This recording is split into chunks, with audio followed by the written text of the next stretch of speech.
Estamos de volta para mais um bloco do nosso encontro e agora, dando sequência à nossa conversa, conversaremos sobre mais uma novidade do pacote anticrime, a tão mencionada Lei 13.964 de 2019.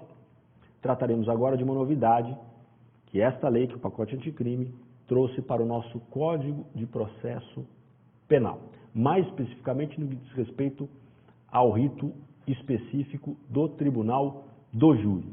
Falaremos, portanto, da prisão decorrente de sentença condenatória do júri. O que fez o pacote anticrime, então?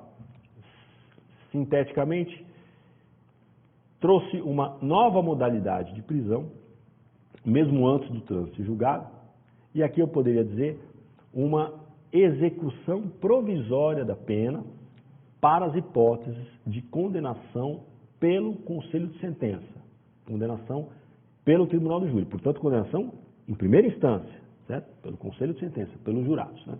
Em que termos isso foi feito? Vamos lá, a lei, o pacote anticrime, colocou uma linha E no parágrafo 1º do artigo 492. O 492 é aquele que diz que em caso de condenação o juiz proferirá a sentença que, e aí vem o inciso 1, a linha E, aqui a novidade trazida pelo pacote anticrime. Mandará o acusado recolher-se ou recomendá-lo à prisão em que se encontra, se presentes os requisitos da prisão preventiva. Até aqui nenhuma novidade, né? Se há requisitos para a preventiva, eu posso prender depois da sentença, antes da sentença, enfim. E agora a novidade. Ou no caso de condenação, há uma pena igual ou superior a 15 anos, determinará a execução provisória das penas com expedição de mandado de prisão, se for o caso, sem prejuízo dos recursos que vierem a ser interpostos. Em outras palavras, condenado pelo Tribunal do Júri a uma pena igual ou superior a 15 anos, independentemente da interposição de qualquer recurso, certo?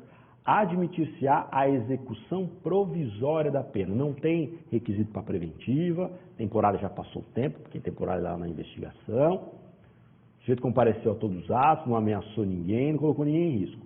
Foi condenado pelo Tribunal do Júri, a pena é igual ou superior a 15 anos, diz a lei, expede imediatamente o mandado de prisão e já começa a executar provisoriamente a pena. Por que provisoriamente a pena? Porque a defesa ainda pode apelar para o tribunal. Né? É a condenação de primeira instância do Tribunal do Júri.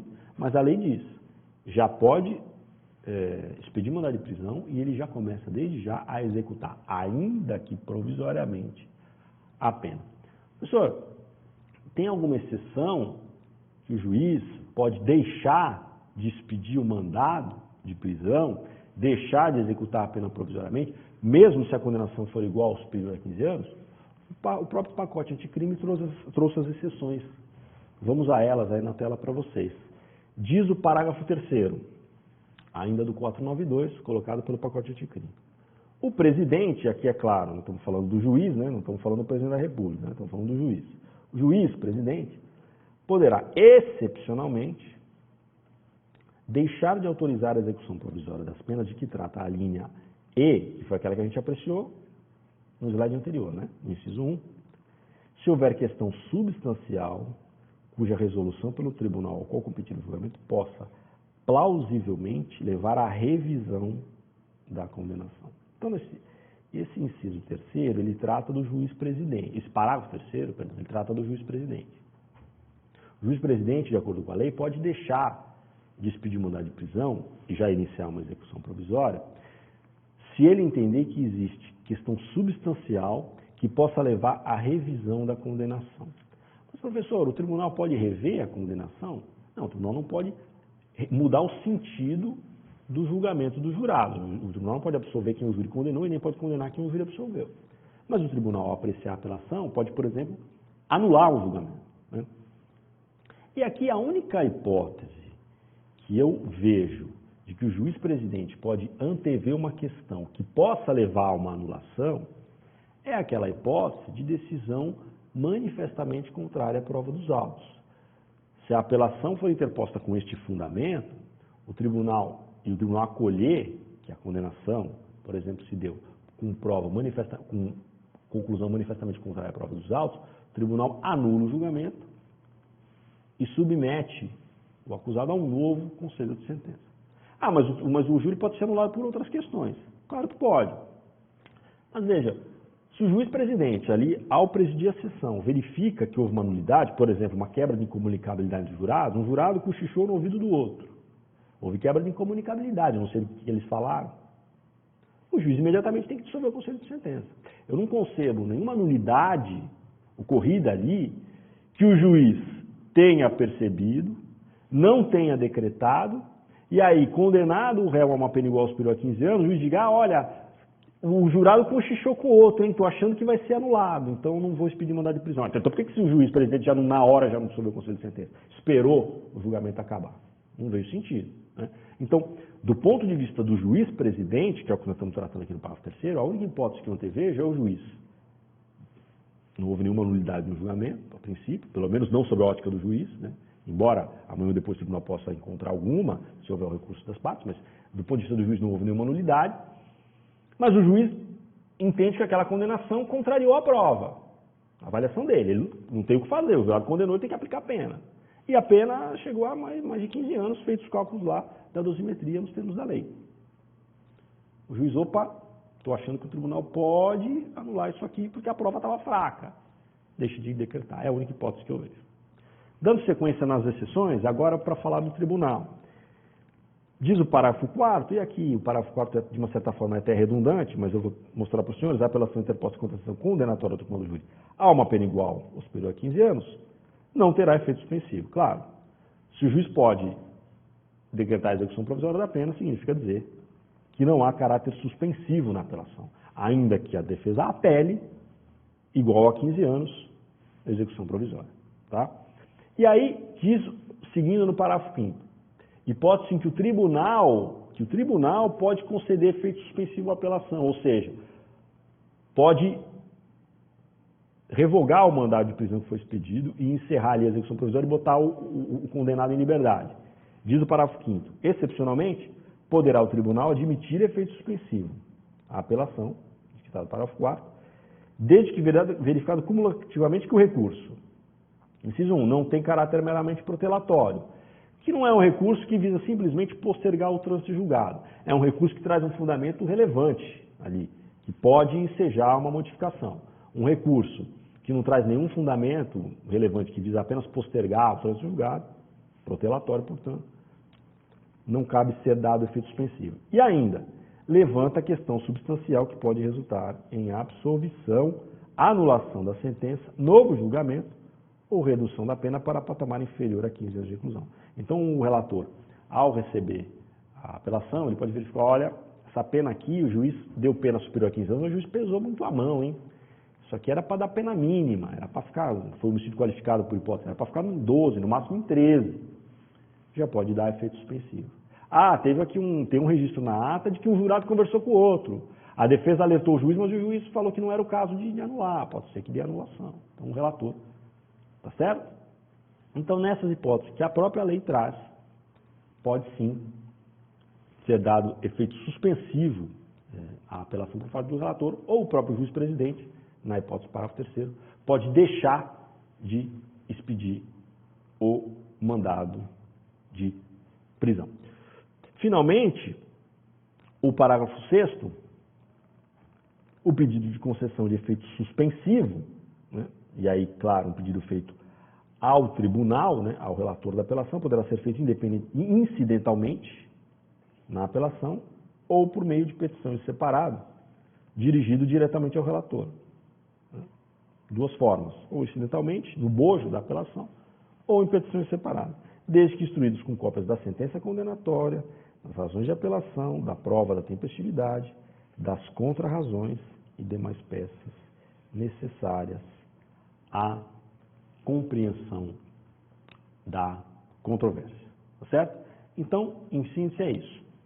Pena igual ou superior a 15 anos, admite execução provisória da pena. Juiz expede mandado de prisão imediatamente, independentemente da interposição de qualquer recurso pela defesa. Excepcionalmente, poderá deixar de fazê-lo o próprio juiz presidente, ao prolatar a sentença, se verificar a existência de uma questão substancial que possa levar à reapreciação daquela condenação. Daquilo que eu antevejo, a única hipótese que o juiz-presidente poderia considerar é de uma decisão condenatória que foi manifestamente contrária à prova dos autos, que, portanto, poderá ser anulada, sob este fundamento, pelo tribunal. Além do juiz-presidente, o tribunal de apelação, ao receber a apelação, poderá dar a ela efeito suspensivo, já que ela, por natureza, não tem. Quando? Quando o recurso não for meramente protelatório, não for simplesmente um meio de postergar o trânsito julgado, se houver fundamento substancioso, e se for apontada alguma questão substancial que possa levar à anulação, à revisão do julgamento, ou até à redução da pena. O senhor se lembra? O tribunal não pode absolver quem o júri condenou, mas o tribunal pode diminuir a pena, por exemplo, porque a pena é fixada pelo juiz togado e não pelo conselho de sentença. Tudo bem?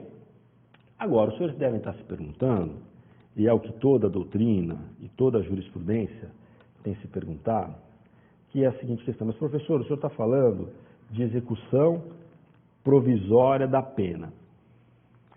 Será que esta execução provisória da pena, introjetada aí pelo pacote anticrime, é constitucional? Porque eu me lembro que tem um inciso lá no artigo 5º da Constituição Federal que diz que ninguém será considerado culpado até o trânsito em julgado da sentença penal condenatória. Ninguém será considerado culpado até o trânsito em julgado da sentença penal condenatória. E aí vem o pacote anticrime, a lei infraconstitucional, e diz: nos casos de condenação pelo conselho de sentença, portanto, já na primeira instância, se a pena for igual ou superior a 15 anos, já começa a executar a pena, já expede mandado de prisão, ainda que não seja o caso de decretação de nenhuma cautelar, de nenhuma prisão preventiva, porque se fosse, claro, a questão estava superada, mas não há nenhum requisito da preventiva, já expede-se o mandado de prisão e já começa a cumprir a pena. Isso não viola, né, o princípio da presunção de inocência? Né? E aí a discussão está posta, né, está aberta. Existem os que defendem a constitucionalidade deste dispositivo, de que este dispositivo que autoriza a execução provisória em condenações proferidas pelo júri apenas por 15 anos é constitucional. E existem as posições de sentido contrário, dizendo que esta previsão, por violar a presunção de inocência, é inconstitucional. Professor, o que prevalece e o que não prevalece? Já adianto para os senhores que, por enquanto, não dá para dizer que prevalece essa ou aquela. Existe uma decisão do Supremo Tribunal Federal, que foi uma decisão naquele caso do júri da Boate Kiss, os senhores se lembram? Uma boate lá na cidade de Santa Maria, no Rio Grande do Sul, onde morreram mais de 200 pessoas, uma tragédia.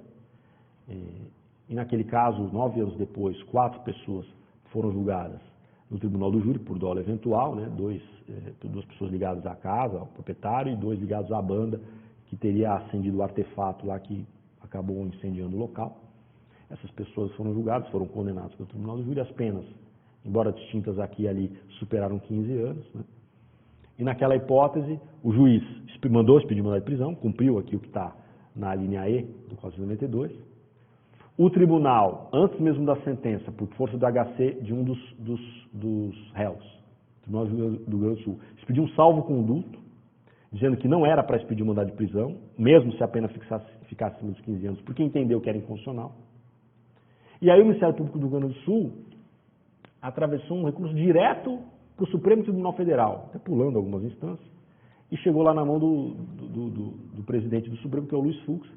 E o presidente Luiz Fux mandou, sim, executar a pena imediatamente. Estão presos. Embora exista apelação, estão presos os 4 que foram condenados lá no caso da Boate Kiss. Então, nessa decisão, pelo menos, né, uma decisão bastante contestada, até pela questão processual, né, como é que o Ministério Público do Rio Grande do Sul, contra uma decisão do Tribunal de Justiça do Rio Grande do Sul, vai direto no Supremo, o presidente do Supremo, e ele, né, então ficou controversa a questão, mas o fato é, o ministro Luiz Fux entendeu que cabia a execução provisória da pena. Do outro lado, existem pelo menos 2 decisões bastante recentes do STJ, Superior Tribunal de Justiça, entendendo que este dispositivo é inconstitucional.